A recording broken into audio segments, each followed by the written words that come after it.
Hey everyone, and welcome. Today, we're digging into the incredible story of an ancient metropolis that literally rose from the dust of a desert. A city built not from stone, but from mud. So let's just jump right in with a question for you. If you picture the Americas before Columbus, what do you think was the largest city in all of South America? And here's the kicker. It was built entirely out of earth. Well, the answer is this incredible place right here, Chan Chan. For more than 500 years, it was the booming capital of the Chimor Kingdom, just an amazing testament to human ingenuity in one of the driest climates on the planet. So, to really get a handle on what Chan Chan was all about, we have to talk about its scale. I mean, it is just mind-boggling. This wasn't just some settlement, it was a full-blown earthen empire. Okay, get this. The entire archaeological site covers a massive 20 square kilometers. To put that in perspective, that's about the size of a small modern city. All of it painstakingly built from adobe bricks, that mix of clay, sand, and water. And what's really wild about Chan Chan is where it is. Smack in the middle of a super arid coastal desert in what is now Peru. For nearly 600 years, the Chimú people didn't just manage to survive here. They absolutely flourished. So the big question is, how on earth did they do it? I mean, how do you build a metropolis in the middle of a desert? Well, it took some absolutely brilliant engineering. The secret sauce was all about managing water. The Chimú built this incredibly complex network of irrigation canals, some of them stretching for miles, to bring precious water down from the rivers in the Andes Mountains. This system basically turned the desert green and supported a huge population. Right at the heart of the city, you had these 10 enormous enclosures called ciudadelas.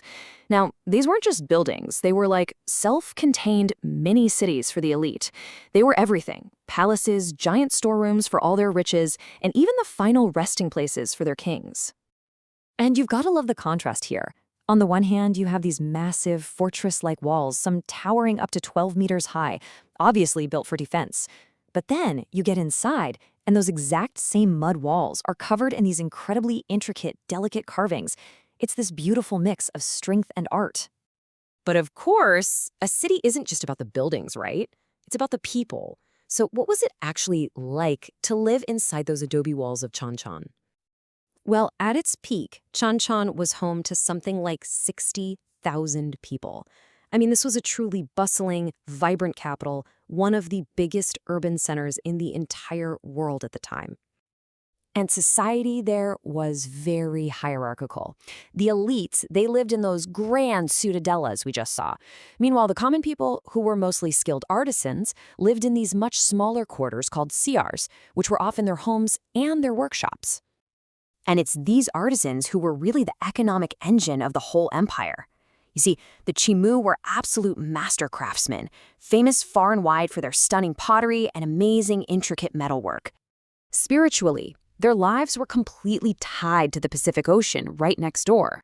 The walls of Chan Chan are basically a giant canvas of their beliefs, covered in these repeating designs of fish, seabirds, and waves. For them, water was life, plain and simple, and you can see they worshipped it in their art. Okay, so now for a really fascinating little puzzle. Because for all the things we know about this incredible city, there's one really basic thing we're just not sure about: its name. Yeah, you'd think it would be a simple question, right? But what Chan Chan actually means, well, that's a whole academic debate. So there are two main theories duking it out.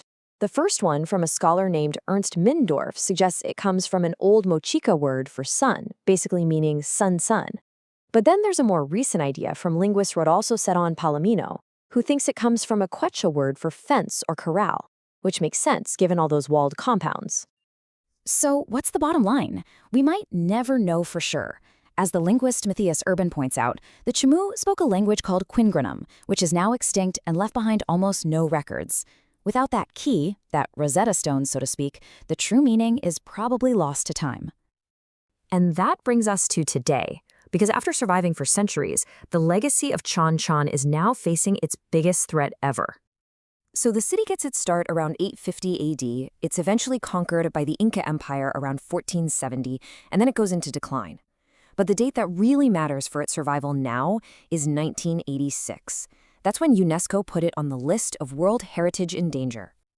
And why is it in danger? Well, it's because the very thing it's made of, mud, is also its greatest weakness.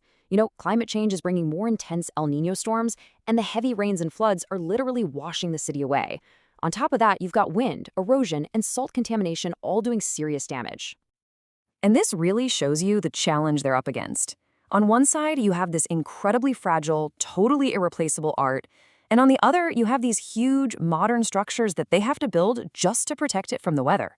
It's this constant, difficult battle between preservation and nature. Which leaves us with one big, final question.